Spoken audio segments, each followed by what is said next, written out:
მოგესალმებით ხალხო, მოგესალმებით და მინდა გითხრათ, რომ მე ვფიქრობ ძალიან მნიშვნელოვანი და საინტერესო თემა ჯანდაცვის თემას შევეხებით პირველ ბლოკში, ასევე ბარაღამ დაგეანონსებთ, მეორე ბლოკში ბატონი ლადო პაპავა გვეყოლება სტუმრად და ამერწმენეთ თუ კი რაღაცა აი მყარა და სტაბილურად ვითარდება ესა ჯანდაცვის სფერო და მე ვფიქრობ აი მნიშვნელოვანი არის ის გარღვევები, რაც ამ სისტემას ესე ვთქვათ ჩამოუყალიბდა მოახლოეს წლებში. ჩვენი სტუმარი გახლავთ ბატონი ნოე კინკლარდე, გეხსოვებათ სოციალური მომსახურების სააგენტოს ხელმძღვანელი და მე არ მინდა ნოე ბატონო აპირფერობაში ჩამეთვალოს, მაგრამ აი დამერწმუნეთ საკმაოდ მაღალი დონის მენეჯმენტი აწყვეტა ეს ქვეყანა წაადგება, აი მართლა წაადგება და მოხარული ვარო თქვენ მზადებით ჩემი სტუმარი, მართლა მაინტერესებს ვიცი რომ აი უახლოეს დღეებშიც კიდე რაღაცა ნოვაციას აპირებ და დამდეთ პატივი და მაყურებლებსაც ვთხოვ რომ მოდით უყველამ ერთად უყუროთ იმ დოკუმენტურ ფილმს რომელიც სამინისტრომ გაამზადა და დამერწმუნეთ კარგი გზამკვლევია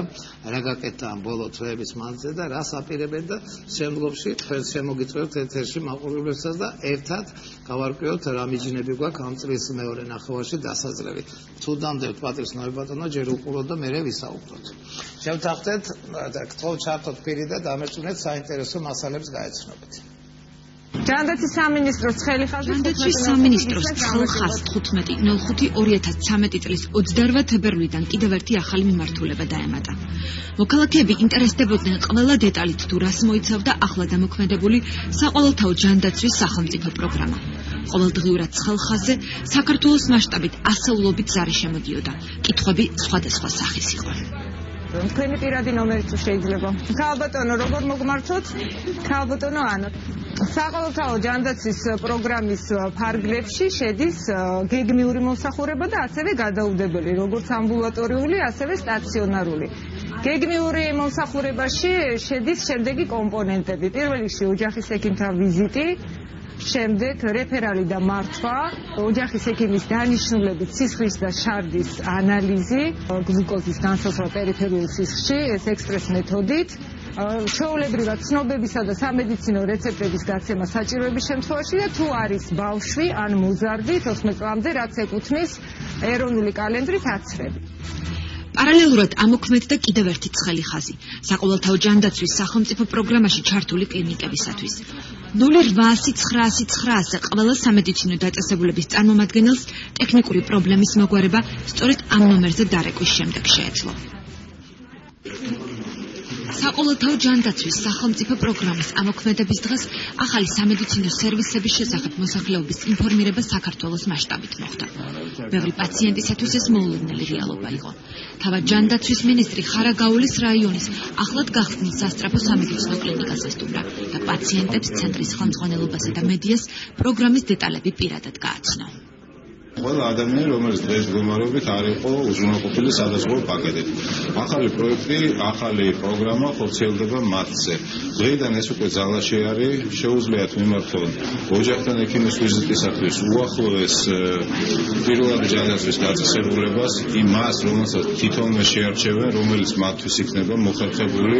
ამისთვის პირადობის მოწვევის გარდა არანაირი სხვა დოკუმენტი საჭირო არ არის, შეუძლიათ მივიდნენ, დარეგისტრირდნენ და მყისიერად ეს უკვე ძალაში შედის, ისინი უზრუნველყოფილები იქნებიან იმ პირველადი სამედიცინო ჯანდაცვის ობიექტის მომსახურებით. რაც შეეხება გადაუდებელ მდგომარეობებს, აქაც წინასწარი მართვა საჭირო არ არის, არანაირი რეგისტრაცია, თუ მოხდა და ხდება სამწუხაროდ სადმე საქართველოს მთელ ტერიტორიაზე ადამიანს შეექმნა გადაუდებელი სამედიცინო მდგომარეობა, შეუძლია მეაკითხოს ნებისმიერ დაწესებულებას უახლოეს, რომელიც მას მოსწონს, რომელსაც რეკომენდაციას გაუწევს სასწრაფო დახმარება ნებისმიერი სხვა, ასევე მხოლოდ პირადობის მოწვევის დარეგისტრირდეს და დაუყოვნებლივ მიიღებს იმ საჭირო სერვისს, რაც ჭირდება გადაუდებელი მდგომარეობების მართვას. მოსახლეობის მეტი ინფორმირებულობისათვის პროექტში ამერიკის საერთაშორისო განვითარების სააგენტო ჩაერთო, რომლის ფინანსური და ტექნიკური მხარდაჭერით შემუშავდა ერთიანი საინფორმაციო სისტემა, პორტალი, რომლის მიხედვითაც მოქალაქეებს მათთვის მნიშვნელოვანი ინფორმაციის მიღება შეუძლიათ. თუ მოქალაქეს სურს მოიძიოს სამედიცინო დაწესებულება მისთვის ხელმისაწვდომი ადგილმდებარეობის მიხედვით ან მოიძიოს სამედიცინო დაწესებულება კონკრეტული სამედიცინო სერვისების მიხედვით.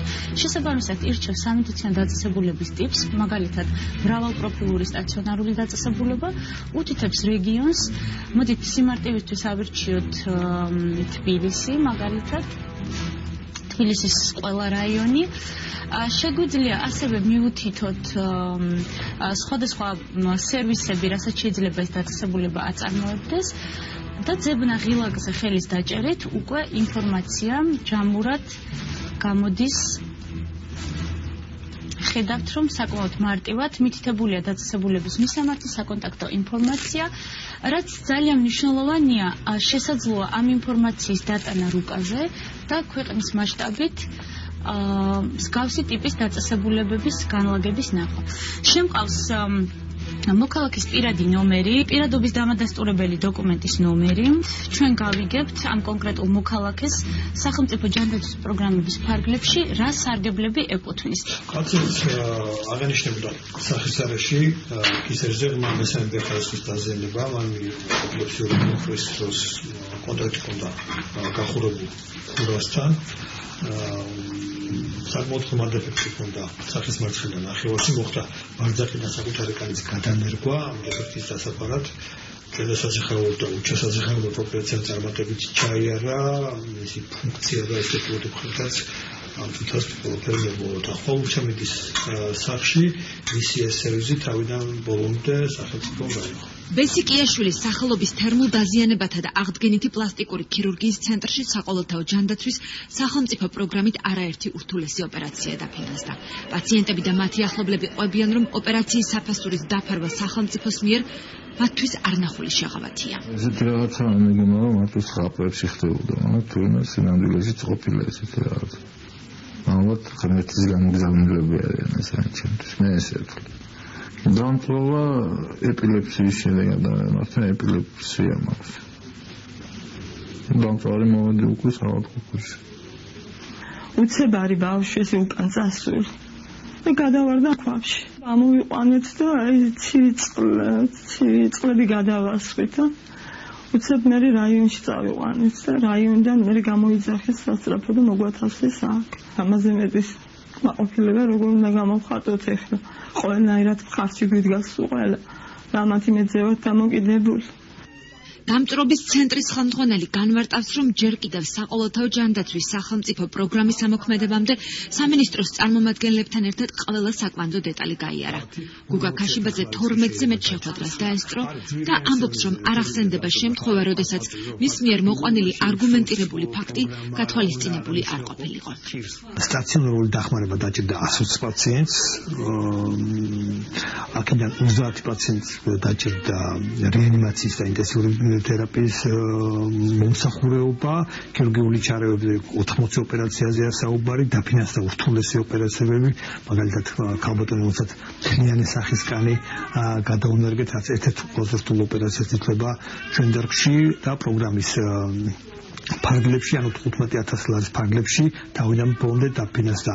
რაც შეეხება ახალ პროგრამას, რომელიც უკვე გეგმიურ პაციენტებზეა, აქაც მიდის კონსულტაციები მიმდინარეობს ჯანდაცვის სამეცნიერო ერთად, რადგან დამწრობის შემდგომი ნაწიბურები, მოხრეთი კონტაქტურები, რომელსაც უკვე ფუნქციის შენარჩუნებით მიზნით ესაჭიროება გეგმიური ოპერაციები, იმედი მაქვს, რომ აუცილებლად ჩაჯდება ამ პროგრამაში და ამ ხევათაც ძალიან ბევრ პაციენტს ავაუცილებლად თავს ინვალიდიზაციას.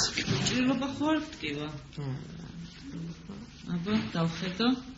კარგი, გამონადენიც არ გაქვს დრენაჟი ნახოთ. დრენაჟიდანაც არ არის. სიცხე ხო არა გაქვს? არა, მოძრაობ ხო? საყოველთაო ჯანდაცვის პროგრამის ფარგლებში გაეწია სამედიცინო მომსახურება ათობით პაციენტს ხუდუშაურის სახელობის ეროვნულ სამედიცინო ცენტრში. პაციენტები ყვებიან, რომ რიგ შემთხვევაში ის ფაქტი, რომ მათი გადაუდებელი სამედიცინო მომსახურების საფასურს სახელმწიფო იხდის, მათთვის დიდი მოულოდნელობა იყო. აღმოსავლეთ ყავის საოპერაციო და შემთხვევით კონკრეტულ ეს ყველაფერი მეშობა მე, იმიტომ რომ სხვაგან დასწავლდა არ ვქნა.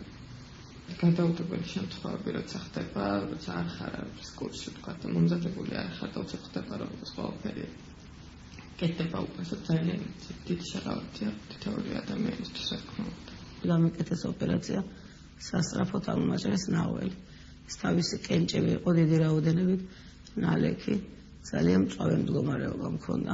მაგის გამო არ მოვდიოდი სიმართლე რო გითხრათ, რომ თანხა არ მქონდა, რომ გადამეხადა, რომ გამეკეთებინა ოპერაცია. უმჯობესი მდგომარეობით შემოვიყვანეთ პაციენტი. ჩვენ წარმოდგენა არ ქონდა ამ დაზღვევაზე, სიმართლეს ვიტყვით, იმიტომ რომ იქ ნაღდიან გარისწორებით ხდებოდა, ჩვენ არ ქონდა დაზღვევა. და თვითონ დაგვიკავშირდა განყოფილების მენეჯერი და ამ დაზღვევის შესახებ თვითონ გაგვაცნეს ეს პირობები, რომელიც ჩვენთვის იყო ალბათ წარმოუდგენელი საჩუქარი, იმიტომ რომ ჩვენ ფაქტიურად ერთი ოპერაციის, ერთი მძიმე ოპერაციის შემდეგ არ მოველოდით ჩვენ, რომ კიდე რაღაც გართულებები მოყვებოდა, გადმოვდივართ შემდეგ მეორე საავადმყოფოში, სადაც მოგეხსენებათ ალბათ ეს არის დაკავშირებული რაღაც სხვა ხარჯებთან, ეს არის რეანიმაციული დახმარება და გადაუდებელი დახმარება. ჩვენთვის იყო ეს ძალიან სასიამოვნო სიახლე, ესე შეიძლება ითქვას, რომ შევიტყვეთ, რომ ჩვენი პაციენტი სრულად ფინანსდებოდა. შეიქმნა სპეციალური ავტომატიზებული სააღრიცხვო ბაზა. ჩვენ მოგცეს ინფორმაცია, როგორ უნდა გვესარგებლა ამ ბაზით, რა მონაცემები უნდა შეგვეტანა, რის მიხედვით უნდა გაგვესაზღვრა მისაწოდებელი ინფორმაცია და ასე ორგანიზებულად პროგრამა ამოქმედა 28 თებერვალს. პირველი რაც თვალშისაცემია ამ პროგრამის ამოქმედებასთან დაკავშირებით, ეს არის გარკვეული დაძაბულობის შემცირება. დაძაბულობისა, რაც ახლდა პაციენტების, ახლობლებს პაციენტების ოჯახს ჰქონდა ეს დაძაბულობა იმასთან დაკავშირებით, თუ როგორ უნდა დააფინანსოს ის დახმარება, რომელიც მას სჭირდება. იდეალური დღეისათვის სქემა არ არის. რა თქმა უნდა, მას სჭირდება განვითარება, მაგრამ ეს არის ის, რისი განვითარებაც შეიძლება და რაც ხდება ყოველდღიურად დამგეგმა ორგანოსთან ჩვენი მჭიდრო კონტაქტის მეშვეობით. პროგრამის განხორციელებას ჯანდაცვის სამინისტროს სოციალური მომსახურების სააგენტო აწარმოებს. სააგენტოს ხელმძღვანელი განმარტავს, რომ განვლილმა პერიოდმა აჩვენა, რომ პროექტი წარმატებული იყო. ამჟამად მეორე ეტაპზე მუშაობა მიმდინარეობს. სპეციალური პაკეტია განსაზღვრული სოციალურად დაუცველი მოქალაქეებისათვის. სოციალურად დაუცველებს რჩებათ იგივე პაკეტი, რაც აქვთ, მათთვის სამინისტრო მომსახურება იქნება უფასო, ასევე თავისი პაკეტი რჩებათ პენსიონერებს და სხვა კატეგორიის ადამიანებს, რომლებიც პირველი ისათვის იყვნენ დაზღვეული. პროცესის ადმინისტრირება სახორციელებს სოციალური მომსახურების სააგენტო. პროცესში ჩართული არის საქართველოს თითქმის ყველა კლინიკა. ჯერ კიდევ პროექტზე მუშაობისას აქტიური კონსულტაციები მიმდინარეობდა ჯანდაცვის სამინისტროსა და კერძო სადაზღვევო კომპანიებს შორის. საყოველთაო ჯანდაცვის პროგრამის ამოქმედებამდე 2 დღით ადრე სამინისტროში გაიმართა შეხვედრა სადაზღვევო კომპანიების ხელმძღვანელებთან. კომუნიკაციის მიზნით დაინიშნა მინისტრის სპეციალური მრჩეველი. მოგვიანებით კი შეიქმნა ზედამხედველობის სამსახური. თვითი სადაზღვევო კომპანია მონაწილეობს სოციალური ტიპის დაზღვევებში, მათი ინტერესი ძალიან მაღალია საყოველთაო ჯანდაცვისადმი, იმიტომ რომ არსებობს არგუმენტები, რომ კორპორატიული დაზღვევა შესაძლებელია შემცირდეს, შესაძლებელია გაიზარდოს, დამოკიდებულება იმაზე, როგორი დაფარვებს შესთავაზებს საყოველთაო ჯანდაცვის მოსახლეობას, მათი მხრიდან ძალიან მნიშვნელოვანია. მე პრაქტიკულად სწორედ ამისთვის ერთ-ერთი ჩემი პირდაპირ დანიშნულება ჯანდაცვის სამინისტროში გახდათ და ყოველდღიურ ურთიერთობაში ვიყავი არა მარტო ამ შვიდ, არამედ დანარჩენ სადაზღვევო კომპანიებთან. მათი მოსაზრებები ხშირ შემთხვევაში იქნა გათვალისწინებული შემუშავების საყოველთაო ჯანდაცვის პროდუქტის შემუშავებისას, თუმცა ეს არნიშნავს იმას, რომ სახელმწიფომ თავისი ძირითადი სტრატეგიიდან და ხაზიდან გადაუხვია, როცა დაპირდა მოსახლეობას საყოველთაო ჯანდაცვის პროგრამის შემოქმედებას. 4 თვის თავზე ცნობილი ხდება, რომ საყოველთაო ჯანდაცვის სახელმწიფო პროგრამაში დაფიქსირებულია 42500-მდე შემთხვევა. მათ შორის გადაუდებელი სტაციონარი 8000-მდე, გადაუდებელი ამბულატორია 36000-მდე. გეგმიურ ამბულატორიულ პროგრამაში დარეგისტრირებულია 1.3 მეტი ბენეფიციარი.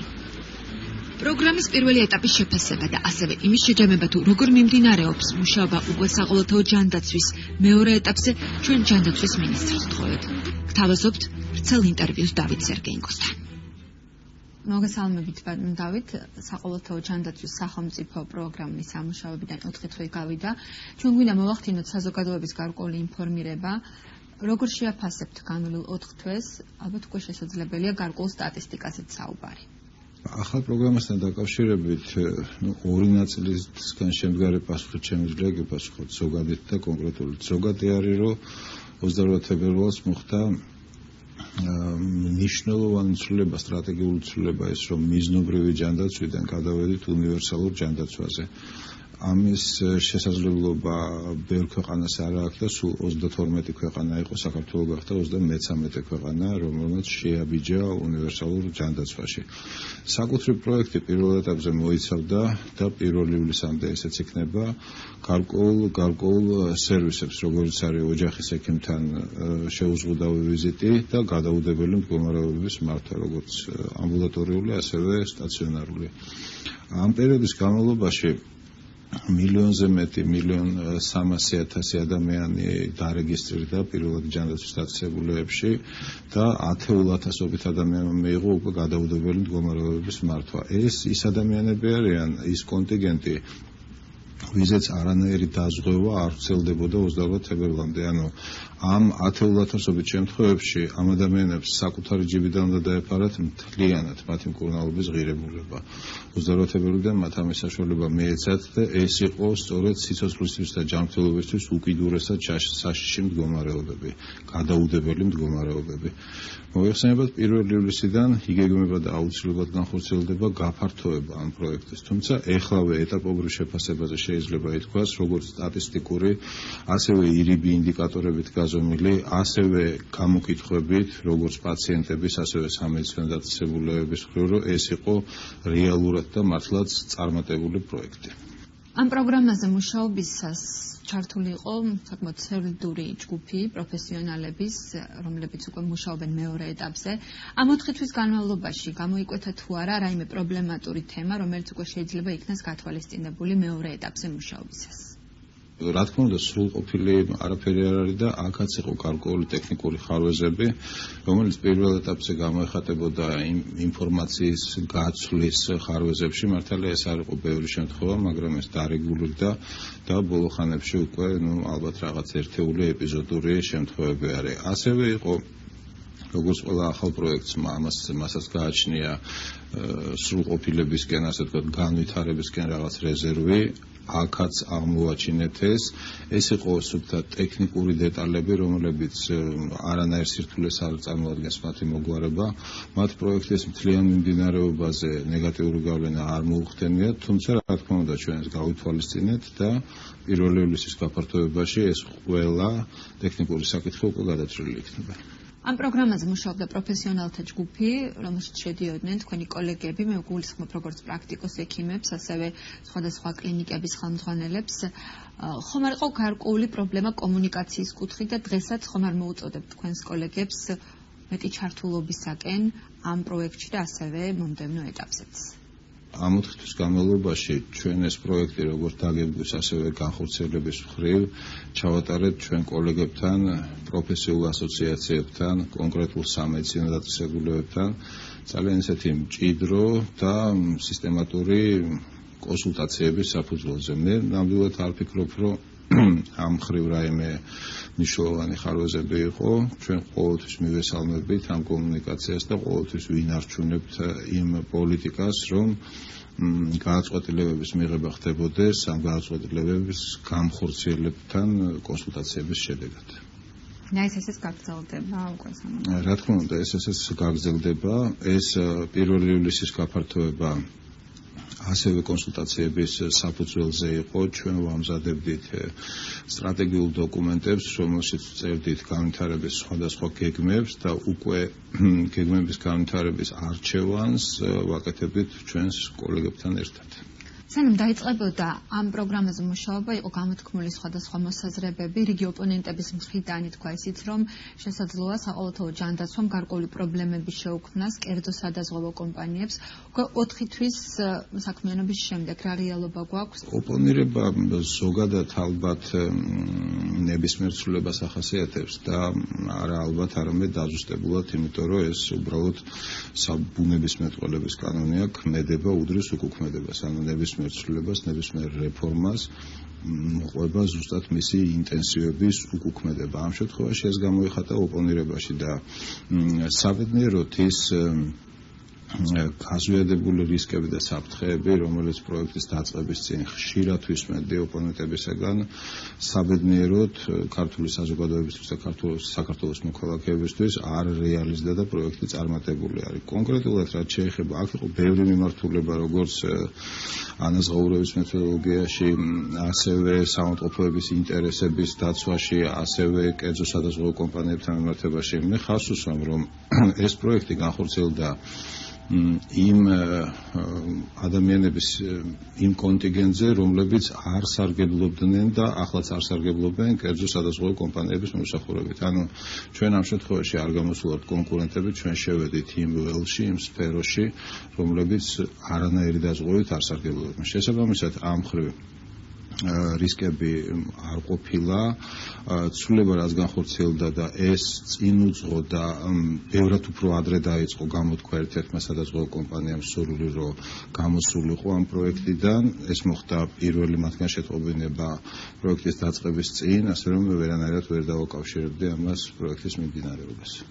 ჩვენ დღეს გავეცანით სადაზღვევო ასოციაციის ხელმძღვანელობის პოზიციას, რომლებიც აცხადებენ, რომ საკმაოდ პოზიტიური იყო ერთის მხრივ ეს პროექტი, ძალიან ბევრი მადლიერი პაციენტი წავიდა სახელმწიფო ჯანდაცვის პროექტის ამოქმედების შემდეგ, თუმცა აქცენტს აკეთებენ ერთ თემაზე, ეს გახლავთ კომუნიკაციის პრობლემა და გარკვეული ციტირებაც რომ მოვახდინო, აი რა იქნება ხვალ. რამდენად არის კომუნიკაციას თქვენსა და კერძო სადაზღვევო კომპანიებსა და ასოციაციას შორის? კომუნიკაცია მათთან უკვე დიდი ხანია ხდება. მე პირადად ამ კომუნიკაციის პროცესში ეპიზოდურად ვიყავი ჩართული, მაგრამ ეს არ ნიშნავს, ეს არ ასახულა კომუნიკაციის მახასიათებლებზე.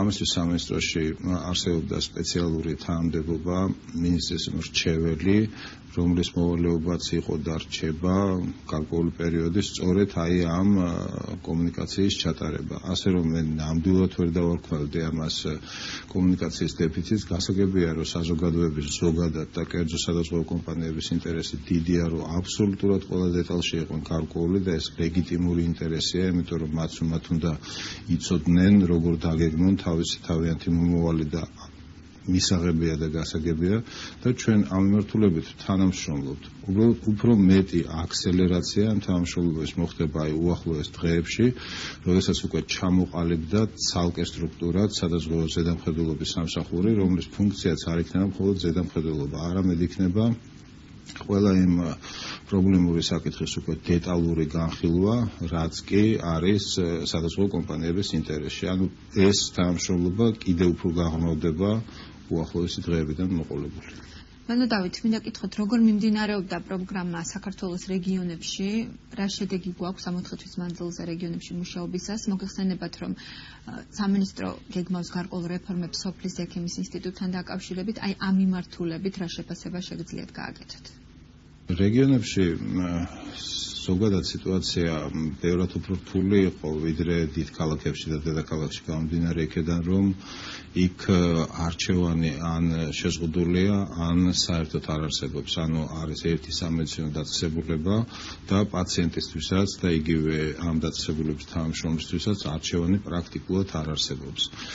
ჩვენ ვცდილობთ, რომ ეს სტატუსი მოვაგვაროთ რამოდენიმე მიმართულებით, რომ ჩავატაროთ ზოგადად რეფორმა, როგორც სოფლის ექიმის, ასევე გადაუდებელი სასწრაფო დახმარების და ასევე შემოვიტანებთ, რომ მოწონებული იქნა სამედიცინო საზოგადოების მიერ სპეციალური მეთოდოლოგია, საერთაშორისო მიღებული მეთოდოლოგია, როგორ უნდა ხდებოდეს პაციენტის ყველაზე უფრო უსაფრთხო და ეფექტური სამედიცინო დახმარების აღმოჩენა, რომ ბევრი დრო არ დაიკარგოს სხვადასხვა სამედიცინო დაწესებულებებში ესეთი პაციენტის, ასე ვთქვათ, არაეფექტური ტრანსპორტირებით. დიდი ნაწილი ამისი მაგალითად ეს მეთოდოლოგია უკვე ძალაშია შესული და თბილისის მასშტაბებში მოქმედებს.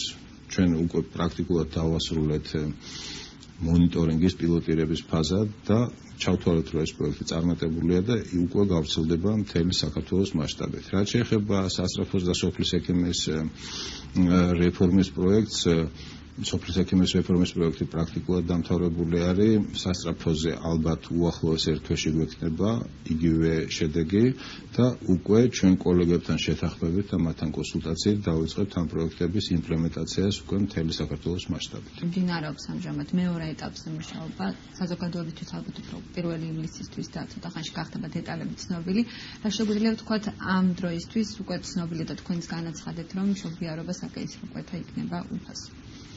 დიახ, 1 ივლისიდან მოდელი შეიძლება თუ აქამდე ეს იყო და დღეს მდგომარეობითაც ესე არის, რომ სამედიცინო დახმარება მოიცავს მხოლოდ ოჯახის ექიმთან ვიზიტის ულიმიტო შესაძლებლობას და მხოლოდ გადაუდებელი მდგომარეობების მართვას.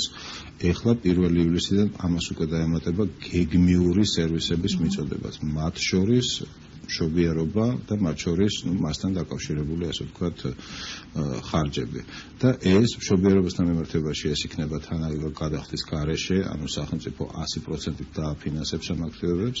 რაც შეეხება გეგმიურ სერვისებს, აქ პრინციპში რაიმე მნიშვნელოვანი განსხვავება არ იქნება არსებულ სადაზღვევო სტრატეგიაში, ანუ იქნება უარყოფითი სია, ანუ ფინანსდება ყველაფერი გარდა ამისა.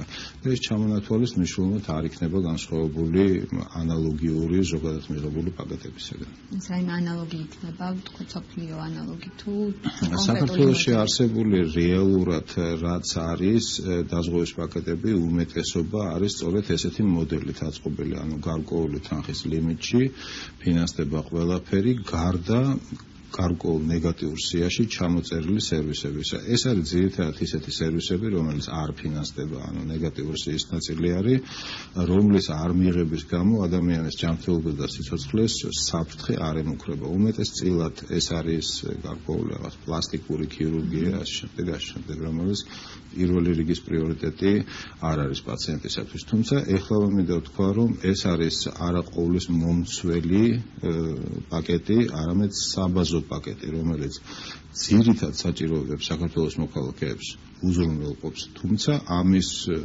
ზევით გვერდზე რჩება საკმაოდ დიდი სფერო სამედიცინო სერვისებისათვის, რომელიც დიდი წარმატებით შეუძლიათ კერძო კომპანიებმა აითვისონ. დიდი მადლობა საკმაოდ ამომწურავი ინტერვიუსთვის.